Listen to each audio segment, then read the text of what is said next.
Alternative Dig Talk. Real issues, real talk.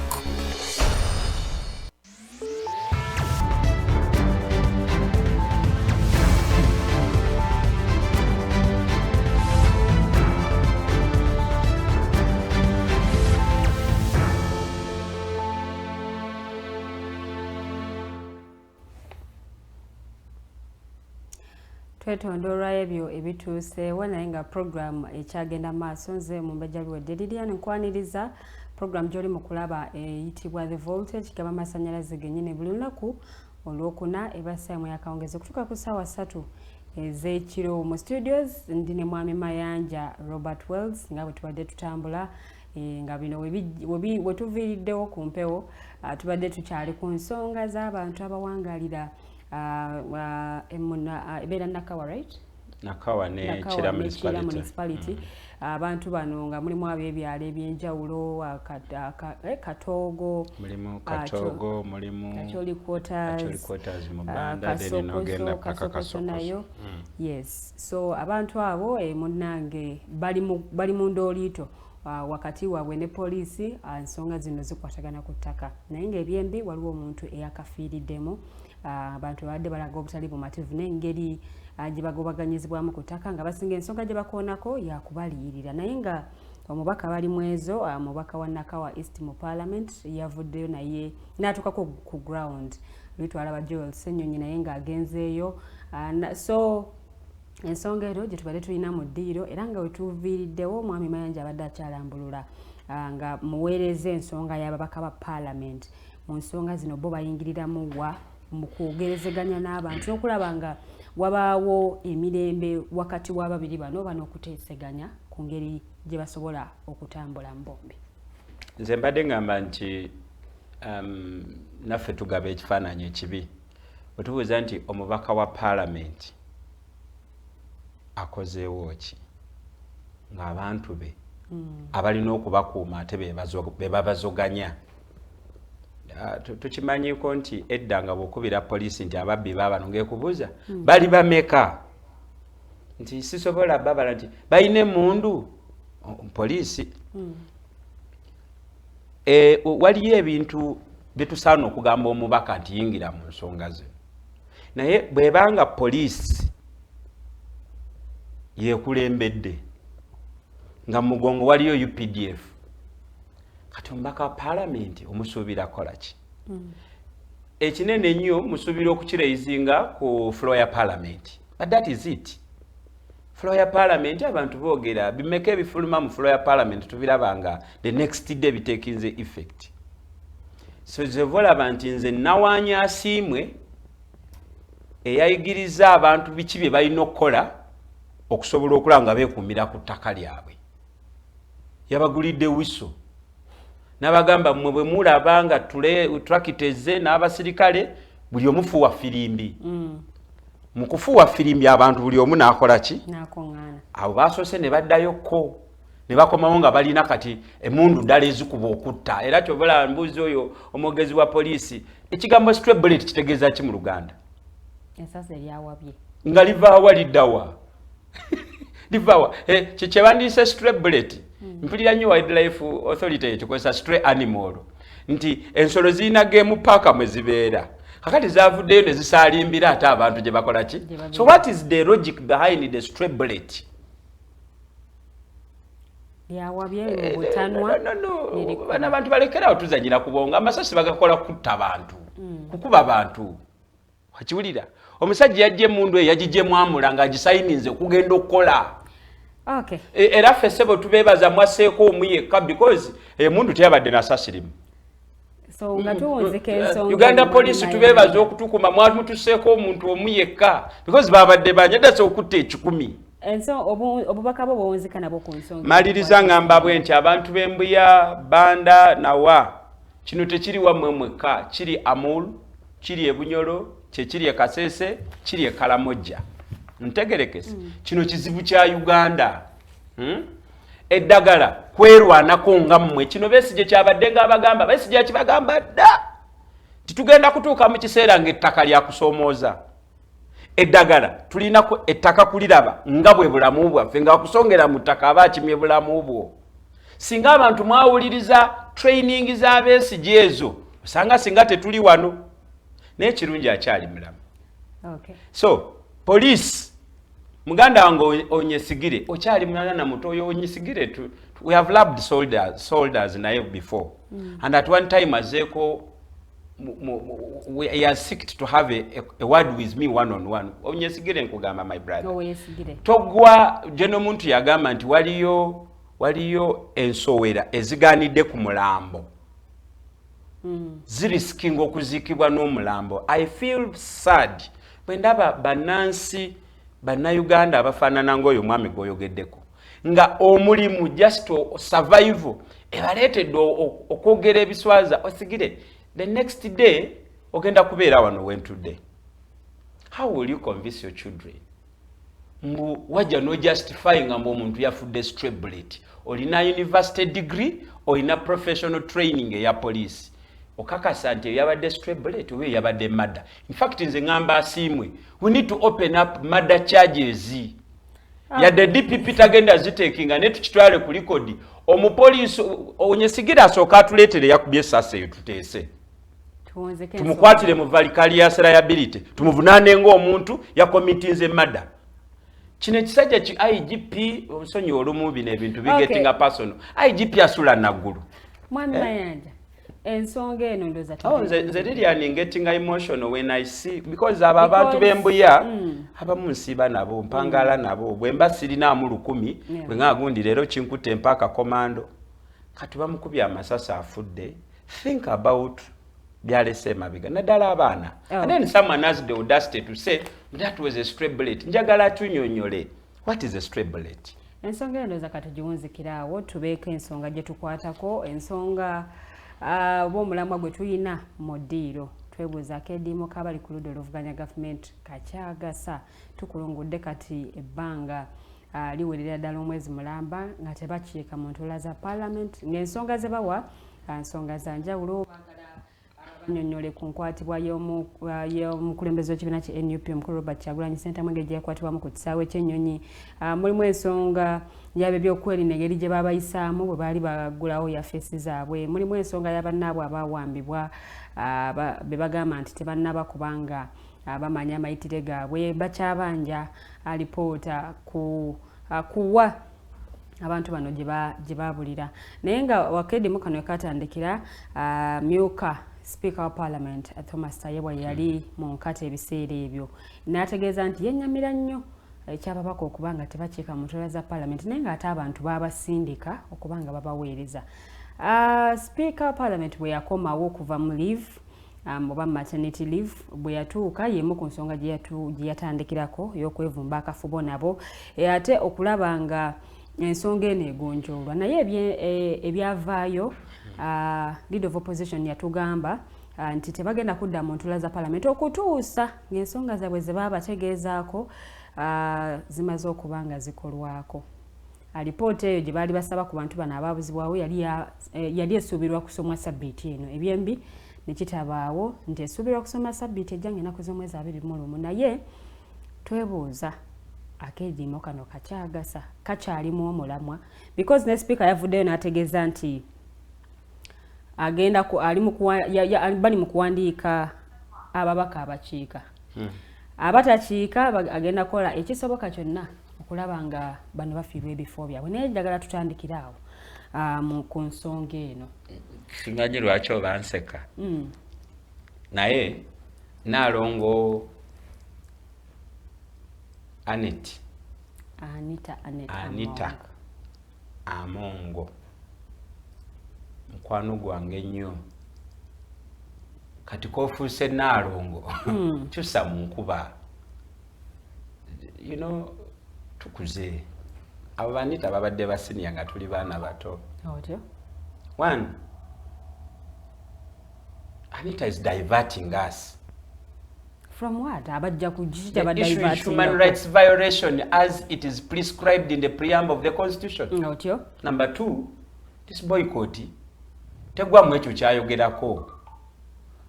Speaker alina obuyinza okugoba for good obanga omaze entula z'otudde nga toli ku notice ayagala tuga nti adde tawuliziganya na deputy we kubanga abafuluma mu parliament bafuluma misana tuku barezinga issues zaabwe ne zitaddibwamu. You see, Anita alina omuze gw'okutwala everyone for granted. Omanyi asaaga mukaloboozi kakalungi akaliswi. No, that is not the issue. That is not the issue. Lilian, I am talking about a Ugandan who fell down in Mbuya. How much money? Sente meka ze tuyinza okuwa oyo gwe bakubya because that's the human rights violation I'm talking about. No. So, omuze gugenda maaso Anita atuleetedde ebiboozi bya pampa z'abaana be.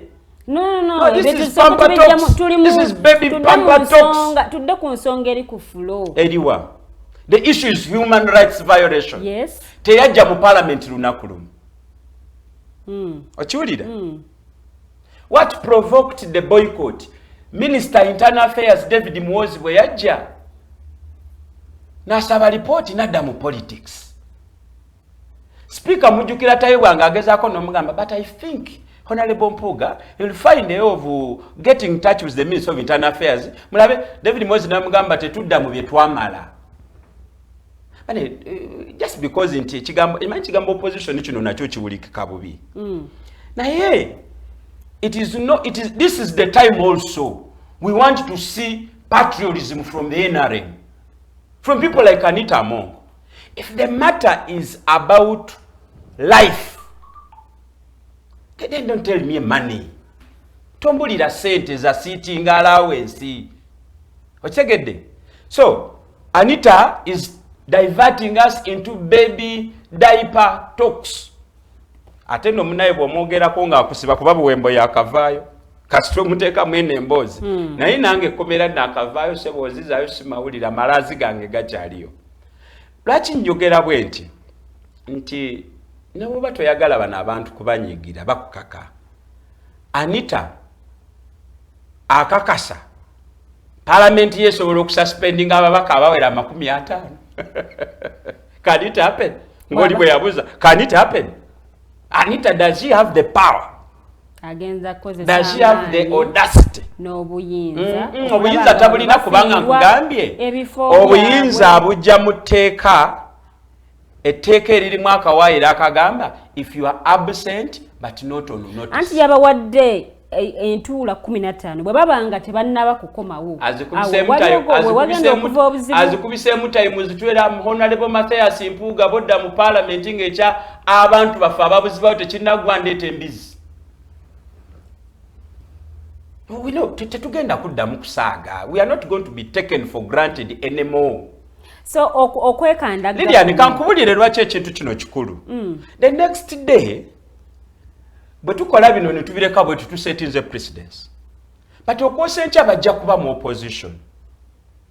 Olwokuba eno ye culture gye basize abalibeera mu buyinza ebiseera bagenda kibakolako. And they will have themselves to blame.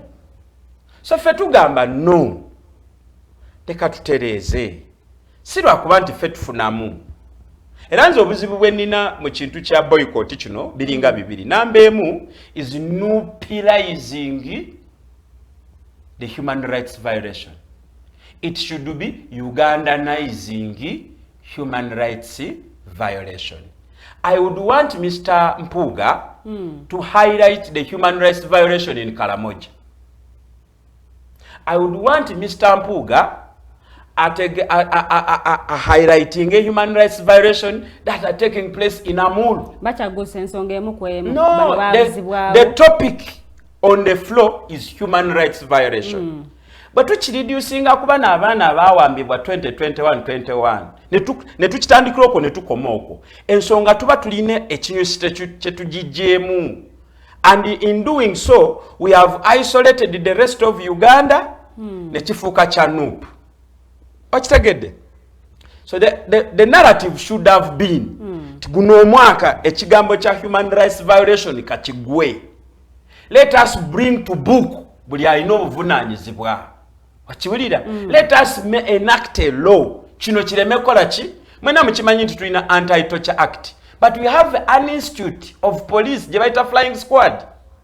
bye bakola abantu si bya ku nsi kuno. Nalabye report juice ku TV, Uganda prisons nayo teri safe. Ndabye ku bantu abajja mukomera nga balamu kati batambulira ku miggo abalala bafudde. So you don't tell me about development, you don't tell me about sentence to ababaka ng'omuntu bw'agenderuzira ku sentence ya myaka 3 okudda n'obutadda. Anti ng'ojjekayo waliwo ensonga endala eziri mu ddira ezeetaagisa ababaka. Ziriwa ezisinga obulamu bw'abantu. Ziriwa ezisinga obulamu bw'abantu. Ziriwa. Kuno sikulyaza amanya abalonda. Bagenda mu nsiko 1980 nga bagamba nti waliwo kye bayita prejudicial killing. Waliwo gundi rampant biki babita batya amanyi nabisomadde ebyo. So waliwo katorasolingi ebyo byabatwala mu nsiko. So bwe biba nga bikyaliwo, what do we have to do? What are we doing in discussing progress? So nze ndowooza nammwe bannamawulire mutuyambeko olumu mutumalira obudde nga mutubuuza ebibuuzo ebyangu. It is nange sinze muyigirize nnyo naye Anita ye bakyogera batya is not on order, she's out of order. Na ensonga gye boogerako eri bw'oba otunulira constitution ya Uganda, the spirit rotates about human rights violation. Era ne bano mu nsiko ekimu ku kyabawa mileage baafubanga nnyo okulaba nti abayeekera baabwe babeera in good relationship ne baki ne bawanayinki. Era omuntu yenna bwe yaloopanga abayeekera abo nti waliwo yabasobezzaako ekibonerezo kwabanga kufa. Okitegedde? So here we are today, Uganda police etabembuya, and you are telling me but ababaka batulamu. By the way, ababaka baffe balungi bakikola ndoza n'abasawo bakikozeeko. Bali mu kuwandiika sofa abakiika mu ntuula zino. Abakiika mu ntuula zino tubamanyi ye Honorable Nathan Nandala Mafaabi naye oyo be baawamba tebamukwatako kasita petrol station ze zikola. Honorable Cecilia Ogwalwa FDC mbogera ntandikidde ku Nandala basebe ne banyabo otubeetondera fa FDC Nandala atula mu house lwa nsonga obulamu bwamwe tebumukwatako bwe yabadde alina okugusa diiru y'amafuta kubanga alina petrol station nga 15. Honorable Cecilia Ogwalwa sagala mu commentingako because oyo mukyala abadde mu parliament obalumu 962 katufuna independence. Cecilia Ogwalwa yali mu house. Hakati mu economics batugamba nti when you consume the same quantity at the same time at a certain point you experience the vital diminishing.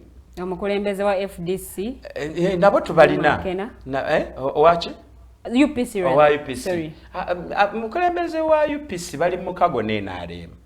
So omukago guno wabeerawo a debate of the interest of the NRM tatwewunyisa. No one tewaliwo yeeraliikiridde lwaki akenda ali mu parliament.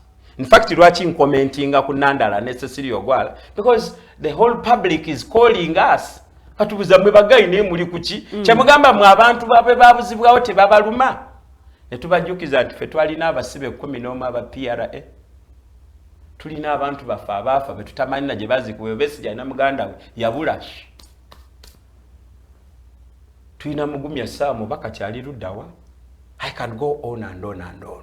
Nsaba producer antegekere. Soko lindeko na kino kimalirize. Bwe twagenda kufunga Mano House e Nairobi. Ne baganda bafa ba National Unity Platform. Bwe twayolesa bakawonawo ne bwe bafaanana ku Uganda Police ne Security Organs endala bibe bakoze ng'ogyeko ekyakakwenza. Batugamba mutwalonze aba accident ba boda. Now you can tell how does the state resonates with the issue of human rights. Human rights. Juzi omukyalo no wa Uganda Human Rights Commission yaja nagamba chala wangadia waliwo nange byenda banaye ntya nakugamba Lilian that we cannot develop as long as the narrative is relative peace. Can we now unpack what is the relative peace? Under the relative peace, wabeerawo gross human rights violation.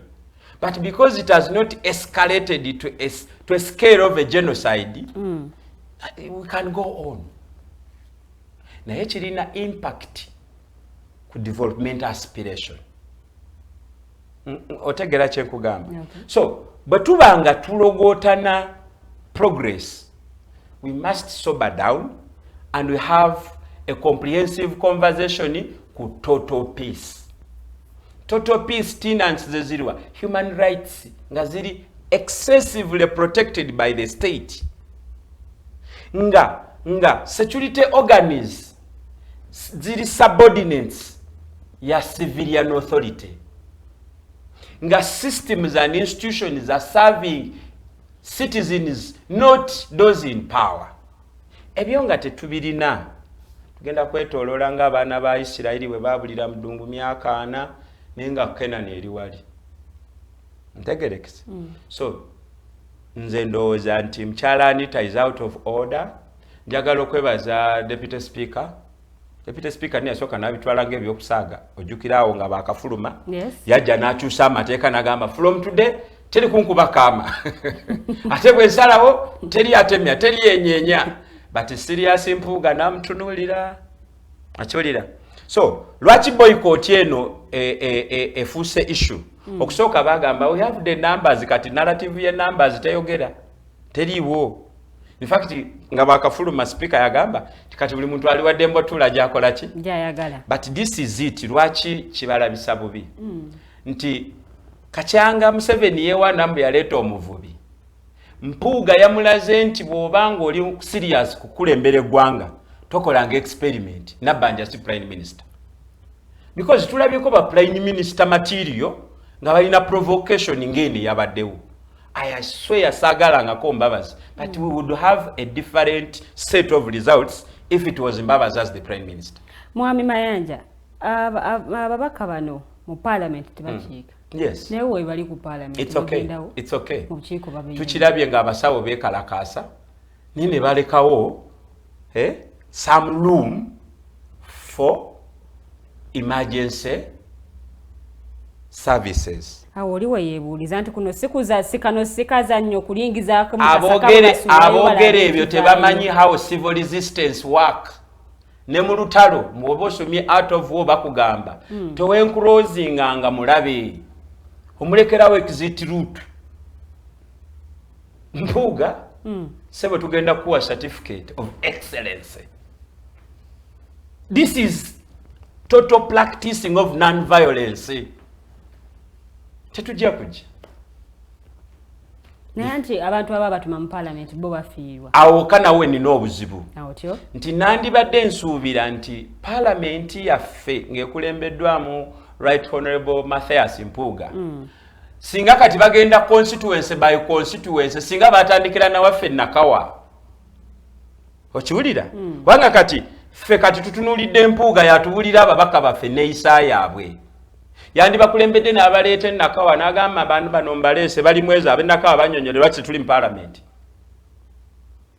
Nange nenfuna wengattirako. Ntegerekese? Yes. Naye kati obuzibu nti era kyova olaba nti kati eyo narrative evuddeyo mbu bano baagala ssente kyova olaba batuula mu komiti ate tebajja mu plenary. Yeah. Nze ndowooza nti ekyo kizerwa kuba nti ababaka baffe tebazze kutukola ki? Mpuuga naye yennyini yasuulamu. Tosobola kubanga olina issue nnene efuuse national eya boycott ate n'ogenda okulambula amasomero. I mean ekyo kyobadde okola okuva lwe walondebwa. Naye olina issue ennene gange litadde ku bunkenke afaanana n'oli omulala yakunga abantu n'agenda Embale n'akunga bamala n'agenda Sweden okuyimba. Yali agenze kusisinkana bakibiina. Yali agenze kuyimba freedom concert. Naye nga wano eggwanga liri charged. Ochegedde. So n'Empuuga awonzewe simanyi I'm not an expert sinafuna opportunity kutuula naye kumbuulira the nitty-gritty of his activities. Naye in my limited opinion backed by experience mu non-violence tactics, nze ndowooza nti this was the greatest opportunity okuddamu okukola ki okuleeta abantu mu lutalo lwabwe kubanga ffe ba victims. Mpuuga is just giving us leadership.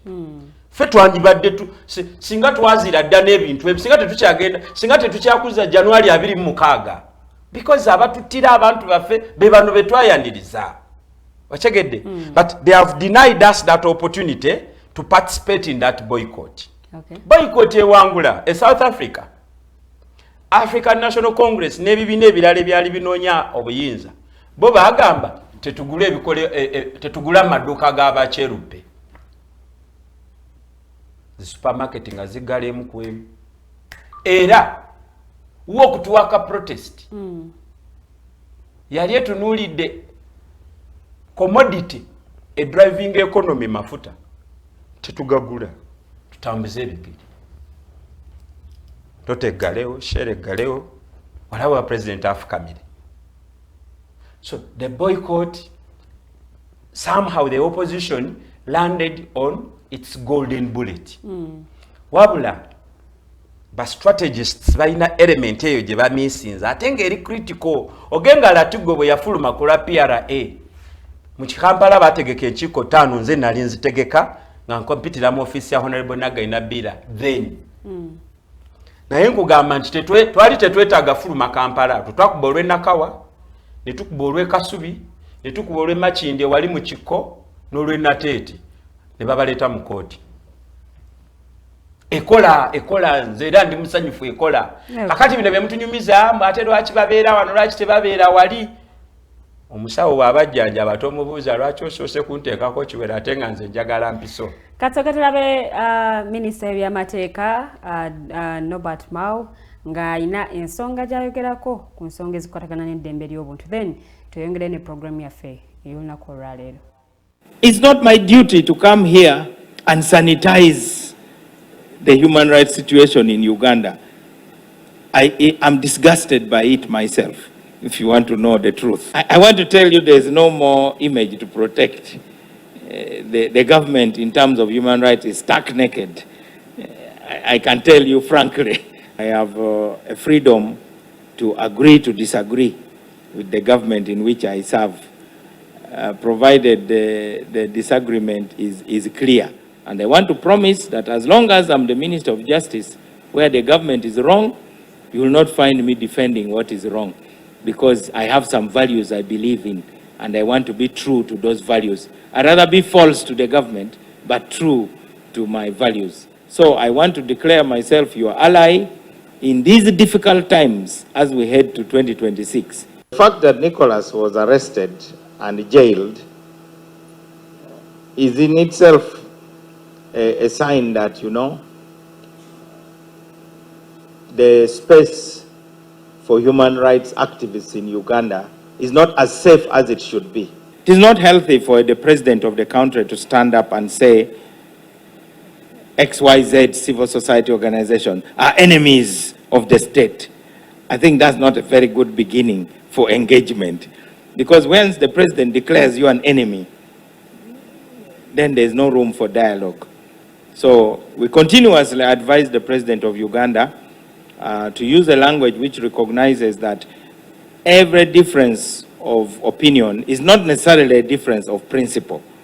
Those who had arrested the NUP presidential candidate didn't want him to be granted bail.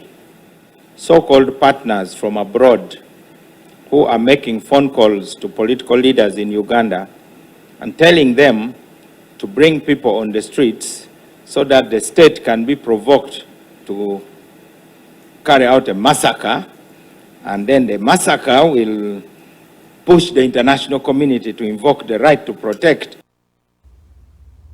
Okay, ye Minisita w'ebyamateeka Robert Wels ng'alambulira ku nsonga z'eddembe ly'obuntu. So tukyagenda maaso ne programu yaffe okutuuka ku ssaawa 3 ez'ekiro. Nsaba okozesa comment section ate oteekeyo ekibuuzo kyo nja kubanga nzisoma nga sho tetunaba kubanga tugiwunze. Kanaye Mwami Mayanja, comment ku bubaka bwa Minisita w'ebyamateeka. Mwami Mao agenda kusanga obuzibu. He wants to eat his cake and later keep it.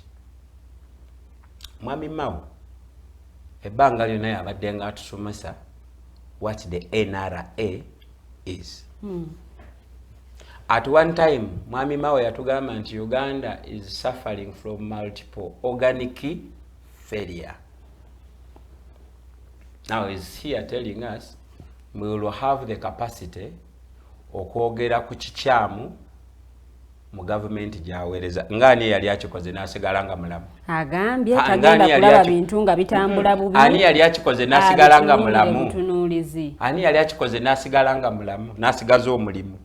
Ani tandikira ku babaka bulo. Jangu paka jo.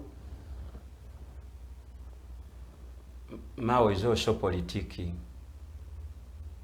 And for me, omuntu yenna aleeta ebyokusaagirira ku nsonga ye human rights violation nange nsibuuka empisa. Okwogera ko tolabye mu kinyusi. No, you see, politics bigambo ate nze mwensiiba mwendya mwensula mwendoota mwenzalidde n'abaana.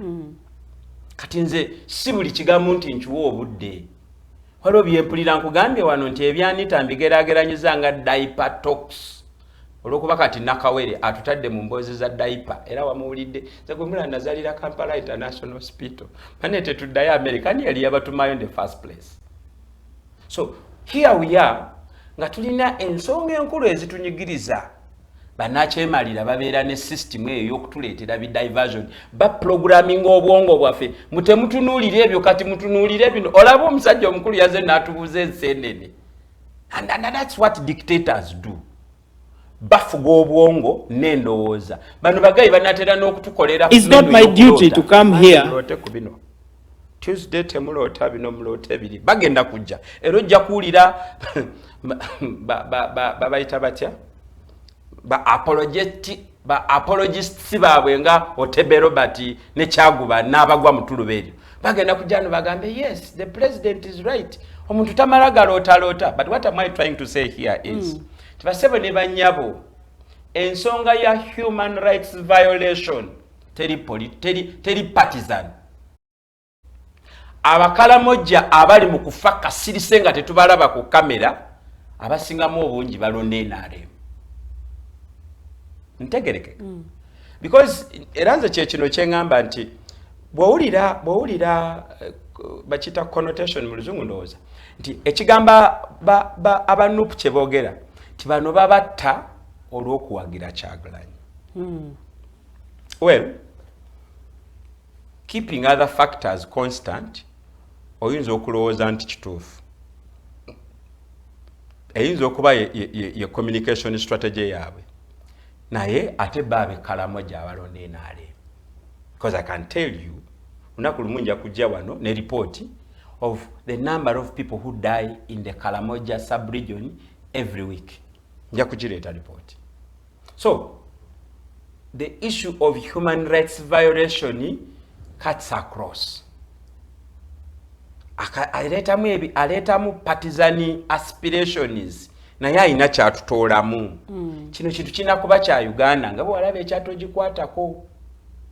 Era njagala kukoola baganda baffe aba National Resistance Movement nti eggwanga lino mutugamba mwagirijja mu nsiko ne muleeta emirembe. Era kati mutugamba focus is socio-economic transformation. Naffe tubagamba nti walina okubeerawo emirembe.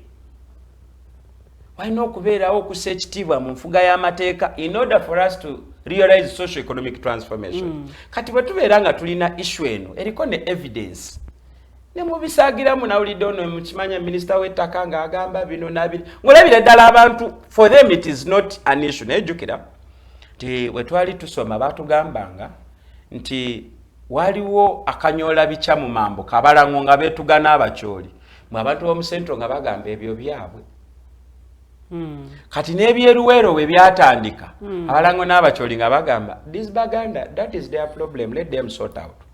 Kati juzi mu 90s Joseph Konyibwazi eyo era sentiments wano mu Central zaaga abasajja babeereyo. Bino byonna ani afunamu? The occupiers. So Mwami Mpuuga nkwegayiridde komawo ku drawing board nasanyuse wanga babadde batandise speculating nga munaalongo kakomyewo bagenda komawo. Ekyo kankirekese gye kyogera naye mbadde ngamba Mwami Mpuuga kati nga Naalongo bwagambye nti abawadde entuula 15 nange mbasaba mu ntuula 15 ezo mujje mu bantu, mujje eri abaabawa obuyinza, mujje eri ba victim. Nsanyuse nti atambudde agenda mu maka g'abantu abo be baabula. It is good, it is wonderful. Yes. But we can do better. We can do better. Tolabayo National Inter Platform ebadde ng'etegeka okusaba ku kitebe. Isn't this the right opportunity to engage the Interreligious Council for a national player? Ku bantu baffe ababuziddwawo, because eyabula ayinza okuba gwe bbaawo, ayinza okuba nga muganda wange. Yes. Ayinza okuba landlord wange, ayinza okuba boss wange. Oba kitegedde? So somehow ffenna kitukwatako. Ffenna kitukola ki? Nze sirina debate ndala yonna gye njagala kuwuliriza unless nga government evuddeyo mu ngeri ematiza. In fact nze nekirala kye nina ku Mami Mpuuga, waki abanja report? Okumanya abantu bano no, because the report can be written. The report gye njagala baba tuteere wali ku buki kyobola nagala nnyo idami nga bapaledinga babalage nti bebani bwe baba nga balina emisango babaleete mu kooti tubalabe. Wakyusa ba report baleete tubalabe, saba abantu baffe bring back. The campaign was bring back our people. Not a report on our people, no, bring back our people. A campaign. Mami Mpuuga obwo bwe nze bwe ndabanga obwo bulamu obwo bwe tusaana okukolako touch up tukole ki? Era nsaba ne ba MPs muddeyo mu zi district councils and you bring the boycott effect to trickle down. Bano bajjo tegeera nti bino bitukwatako. Ababaka b'e Kampala olunaku lw'eggulu wabaddeyo kanso. Nabadde nsuubira gwe Joero Ssenyonyi gwe balimu ezo simanyi ono Werubaga South amanya ge sigamanyi nowe Kawempe South amanya ge sigamanyi Abubeka Kawali omanyidde ddala bulungi nnyo platform ya council kyekola. That was the opportunity. Kale ffe bannakampala mutubuulireko. Yes. Okay, terumulako ku stewall awo naye. Nabadde mbasuubira nti bagenda kweyambisa that council bannakampala bababuli aliwa. Of course njogedde kubenda abaliki tusegirinya mulwadde tetusobola tuba tumusabye kingi regardless of biki ebiriwo but mulwadde tetusobola musabye etu naye ngamba Kawali awaali bali mwezo mulamu Joero Ssenyonyi waali Shami Malende waali singa babadde nga beebuuza badde batekinga advantage ne kansa eyo beba majority kuki okutuusa ensonga wange so bandi badde batuula eri baveeyo bajje eno owulira kakati ezo ze areas nze zendabamu naye nga boycott njiwagira ne sekikuwagira era wano waliwo omwandiisi omwe yagamba that not only do the oppressed lose nothing when people of conscience boycott institutions that are persistently complicit in the system of oppression. Febe batimbula be batimpula be bakwatanga ebyonziira tetulina n'ekimu kye tufiirwa abatukulembera bwe banoba ne bava mu institutions ezivujirira okutulugunywa kwaffe ate oba ne parliament bagiyingiramu ababaka ne babatimpula emigo. What are we talking about? Mayanja nga tunatera okunzeka ensonga eno tulabyeko oluusi opposition we balema okukwataganira awamu ku nsonga ezibanyigiriza era ne ku mulundi guno ku boycott eno waliwo already ababaka abali ku ludda oluvuganya government bo already bali mu parliament okusinziira ku sipiika kye yayogedde kino olabawo okwekuba mu keediimo kano ke balimu kyenva ngamba Mpuuga ababaka naawo bamanyi bano banandala jangu mu bantu. Mwami Mpuuga gamba Mayanja ntegekera olukiiko tulutegeke ojoyogere ne constituency y'e Nakawa. Mwami Mpuuga tugende ew'omubaka Nambooze oyogere n'abantu b'emukono. Kale kati Nambooze kankozese ku Nambooze mukwano gwange kale Nambooze yebbirire asiba akakayanga hajati ayingire parliament Ng'abalonzi mpugo ze n'obaga nti omubaka wammwe naye tutambudde naye mu boycott taliyo lwa nsonga nti eky'okutyobola eddembe ly'obuntu ffe kwe tusibidde. Naye bwe tunaakikola bwe tuti ababaka bano balinamu embeera zaabwe. Nze mu palamenti eyo siweza na bataano ninayo bensobola ogamba ono naye era muwa 35% nze nina ensonga zange nabo ninamu balinga bana basatu naye abasigadde ntegerekese. So batuyigiriza you don't lament, you don't sit and wait for the problem to disorganize your campaign. Kakati sebo strategy nyangu nyo mitigation y'ababaka banyweza. Gamba Nyakata Asinansa ategeka olukiiko Hoima. Bebabire taka mu project ya ECOP bajje twogere.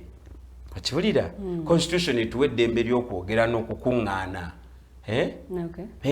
Tugende Amuru tulabe ku balaalo. Njagala olaba ku balaalo.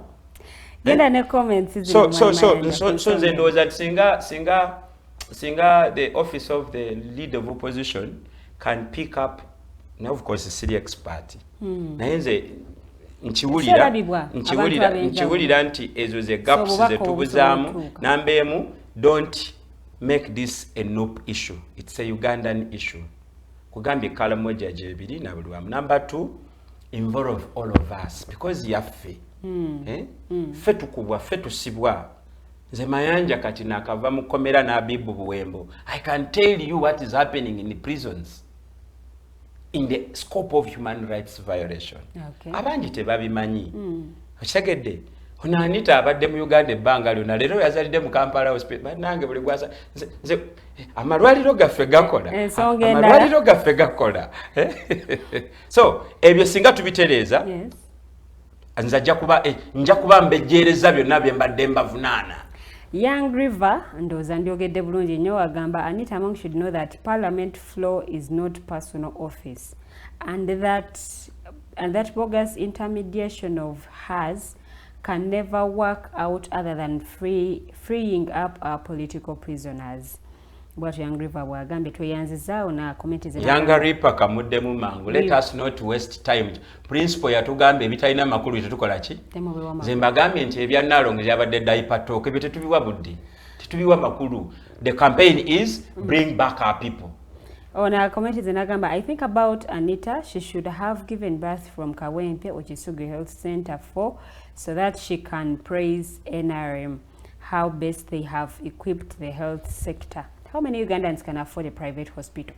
Bwatu yebwa commenting. Ndowooza ensonga eno tugenda kuba tugiwunzikira wano okujjako ng'olinayo akasigalidde eri ababaka n'akedimo kano ke balimu. Njagala ababaka ba National Unity Platform n'abonna abali mu opposition mutegeere nti yadde tubawa mandate mugende muweereze mu government gye tutakkiriziganya nayo. Tubasuubira nti priority ze interest zaffe kubanga kino kibeera transparent. Ballot paper ebeerako olusaaganda abantu ne balondako ow'amanvuuli oba ow'ekisumuluzo.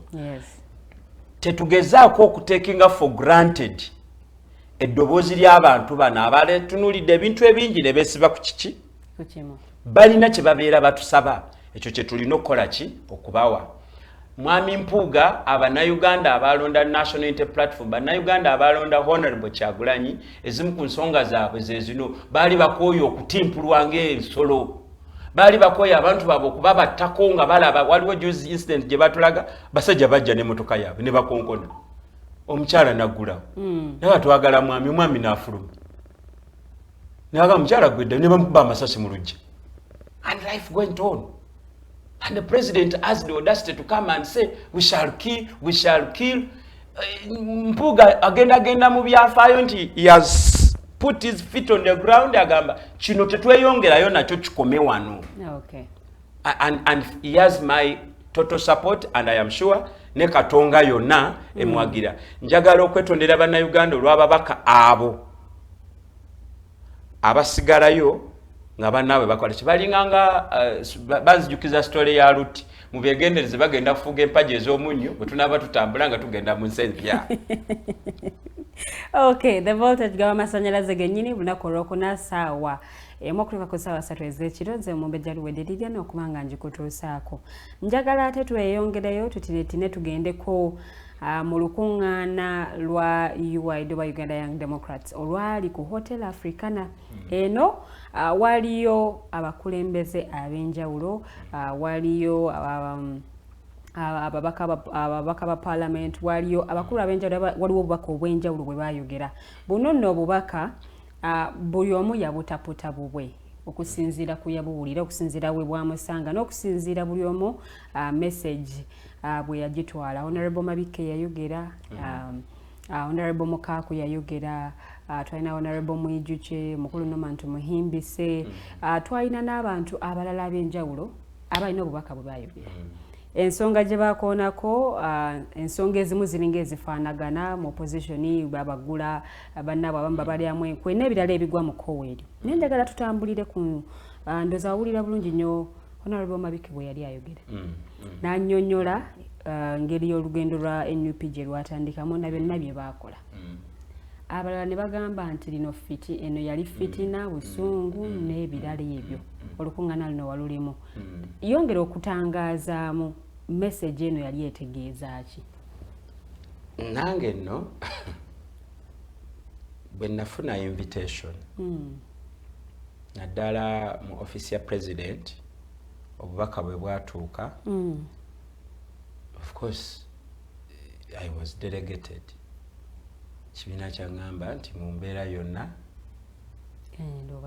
naye ekisinga obukulu nti ekyo kyagenda okujja nga waliwo ate kye tubaddemu. Atulaba Shenu njagala otegeere kye bayita obubonero. Akabonero ka Musoke kalina bye kategeeza. Abalemaga nti n'obudde obw'ekikomo obwo nabwo bulina kye butegeeza. So bino ebyaliwo bubonero obulina kye bututunuzaako. National Unity Platform egulawo ekitebe kyayo, invitation zaabwe abantu zaabawe essanyu. Baayita Katonga bali ne babalekayo eri. Abinajja nankumbi. Ne bayita ba Dr. Lulume era nabali ne babakola ki? Ne babalekayo. Batukola bulungi nnyo. National Unity Platform mwebali nnyo mwebalire ddala. And the message that carried that day. Kati kwe tuba tusinziirira tukole comparison analysis n'ekintu kya UID. Bwe nali ngenda mu UID convening, omulamwa gwe baatuwa, it is a clarion call to streamline revolutionary leadership. Ndowooza ate UID nze ngimanyi nga ettendekero erisinga ne Makerere University mu kusomesa ebyobufuzi, mu kuzimba abakulembeze. So ekigambo bwe kyalimu a clarion call for quality leadership. Nindowooza nti yes, nyinza okuba nange mbadde mu kugenda emisinde nina variables zensudde. This was an opportunity to recap. Nayagala nnyo message ya mwami Mike Mabike okujjako ekintu kimu nti mu revolution you don't gather people oyogere ku frustrations. Oba ani yakyogera oba ali mwiju kyaga nti omukulembeze at all occasions you give hope and direction. You give hope and direction. Tetukyalina budde bwa kutegeera nzimba ya Nuupu yali etya, ebizibu byali luddawa. Maybe tebyalina personal, byali birina okubeerawo. Okitegedde? Waliwo ebintu ebimu ebitutuukako nga byo birina okubeerawo. Yali ansomesa yaŋŋamba mbu omukyala bw'alumwa nga agenda kuzaala. Ekyo si kizibu. You understand? Yes. It is a situation that you wouldn't want to bear for a long period of time. But it is normal. So, mu politics, mwami Mabike byatuukawo, let us learn from them. Bireme kutulemesa kweyongerayo. Nze nali Arua. Mwami John Mary Sebufu kati Executive Secretary wa Lord Mayor, Secretary Factory Finance. muganda wange Mutema Derek bali balabe kuolu sebufu yayitira wano naye Mutema yazigwamu, but it was unavoidable. Naye fete kitulemeseza era mwami sebufu lwe musanga bwemba nina information gyenjagala agimpa as if nothing has ever happened. So Mabike senior Mabike kati yandibadde ku level ya Ayatollah ntegerekese. So I was a little disappointed when he had an opportunity okutwenajayizinga kuwa gye tulaga obudde obusinga n'abumalanga yejjusa ku lwabyaliwo emabega. But having said that, nakkiriziganya naye nti we are in unprecedented times, struggle against mu zones ze tubadde tutannaba kwetegereza, tetusobola kuddamu kukola byemabega. Ntegerekese. So we must change tactics. We must identify the interest. Okiwulira? Then tulyoke tuzimba omukago ku interest eyempya. Tulyoke tuzimbe strategies ne tactics of engaging empya. Mwami Romushana mu bingi bye yayogera.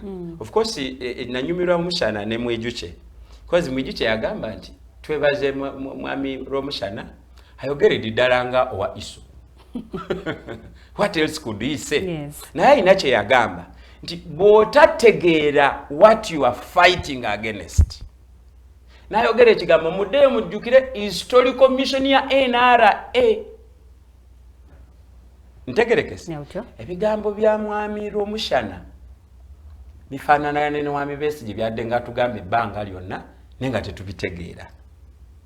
Nti abantu abasingamu obungi balowooza nti tuvuganya, we are into a political contestation with the NRM.